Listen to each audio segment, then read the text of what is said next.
Até que ponto a legalização, ou possível legalização de drogas no Brasil, ajudaria nisso também, no aumento da escala dos remédios, que são fundamentais para se combater patologias ou melhorar tratamentos?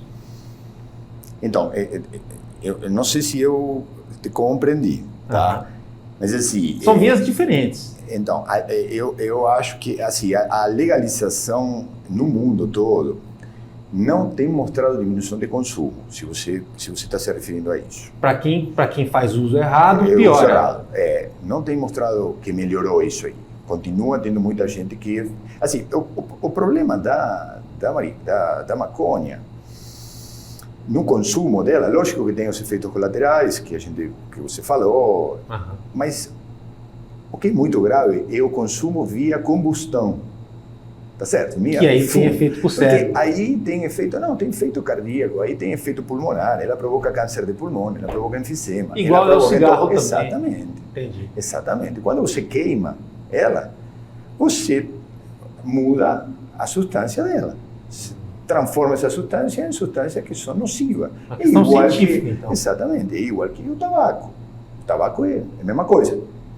Não vamos esquecer que o tabaco é a droga que mais mata no mundo até hoje. Não é a cocaína, nem o LSD, nem a maconha. É o tabaco. Continua sendo a causa número 1 de morte no mundo. Por doença cardiovascular, por câncer, etc. Mas, assim, o que se viu é que houve um aumento de produção, porque todo mundo está investindo na produção de cannabis. É justamente nisso que eu quis entrar, porque com o aumento de produção você barateia, né? Sim, mas qual é o problema? O problema que nós temos é que é muito mais barato você produzir cannabis para recreação que para medicina. Porque a recreação não tem controle, né? Você não tem controle. Você planta no quintal da tua casa, não sabe que terra você está usando, sabe? A cannabis é uma planta filtro. Se você não plantar em locais que você sabe qual é o terroir desses locais, você vai ter problema com a substância da planta, porque ela absorve qualquer coisa. Foi plantada cannabis em Chernobyl para tirar a energia nuclear que tinha na Terra. Entendi. Está entendendo? Então, se você não tem origem de onde que vem, é muito complicado. Que pode até determinar a questão da produção para droga, que pode ser em qualquer lugar, pode ser qualquer porcaria, que vai queimar e tudo mais, ou para o uso medicinal, que é o que a gente vê que tem na Califórnia e tudo mais, são aquelas estufas super bonitas. Exatamente, todo controlado. Tudo controlado. E depois o controle continua, que quando você faz medicamento, o controle continua, porque o que você precisa? Você precisa saber quanto é que tem de CBD, quanto é que tem de THC. Existe uma medição depois disso? Claro, tudo medido. Os produtos que nós temos hoje, eu vou te medicar, ou vou te medicar com CBD concentrado, ou vou te medicar com THC concentrado, ou vou fazer uma mistura 1 para 1, tá certo? A quantidade que um concentrado de CBD tem de THC é mínima, sabe? Então assim, eu sei que não vou te fazer mal, porque eu não posso passar THC para certas patologias. O contrário é verdadeiro com CBD. Então, eu sei o que estou te fornecendo.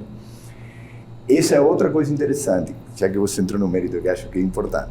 Nós temos o Paraguai pertinho. Que tem uma produção alta. Que tem um monte de produto lá. Tem um monte de produtos industrializados que são vendidos na rua. Tem que ter cuidado. Principalmente para saber a origem, né? Não tem origem. Às vezes não tem origem. Doutor, a gente está numa fase, por conta da tecnologia, do momento da humanidade, de muitas transformações para várias áreas.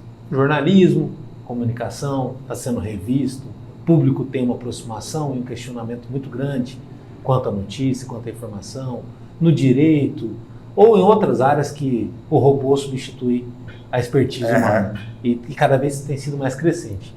Na medicina, algo que é insubstituível é a sensibilidade do médico. Pelas referências que eu tenho do senhor, o senhor é um cara à moda antiga, de conversar, de ver com o paciente a situação dele, de analisar bem, de olhar bem para o paciente. E isso não tem máquina que dá conta, não tem exame que resolva por si só. Em todo caso, esse paciente, cada vez mais a prevalência dele, até o senhor, é de alguém que leva um estilo de vida bastante aleatório. não vou falar desregrado, porque tem gente que está se cuidando mais, tem mais gente indo para academia, fazendo exercício e tal. Mas a vida está mais acelerada, a vida está mais imediatista. Então algum efeito tem, principalmente aqui, principalmente na mente.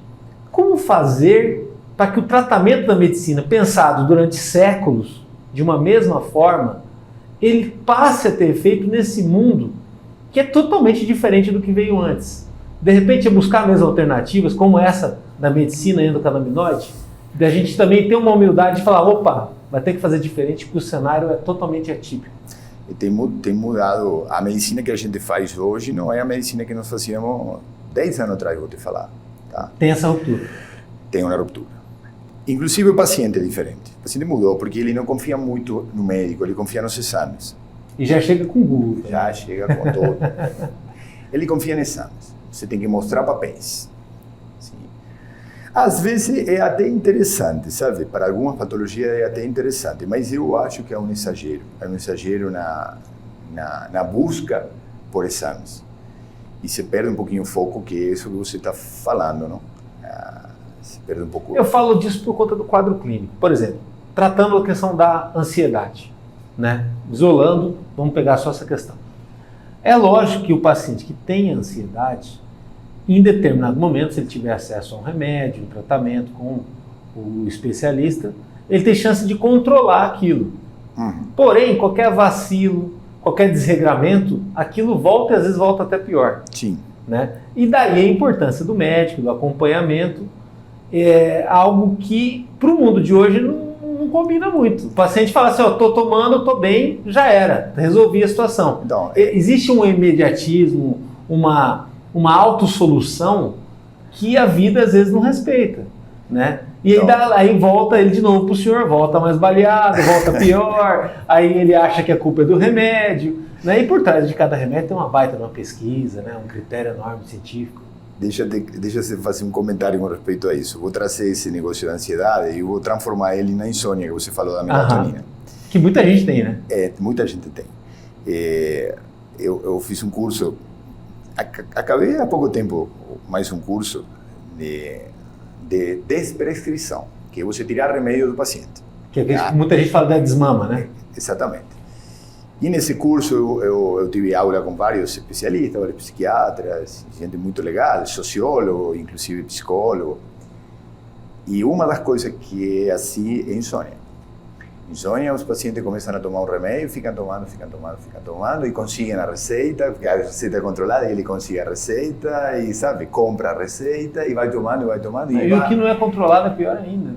E assim, tem vários medicamentos que são usados para isso, que trazem problemas cognitivos no futuro. Alguns falam que podem trazer algum problema de demência, provocam irritabilidade diurna, etc. Não? E tem a ver com imediatismo. Não?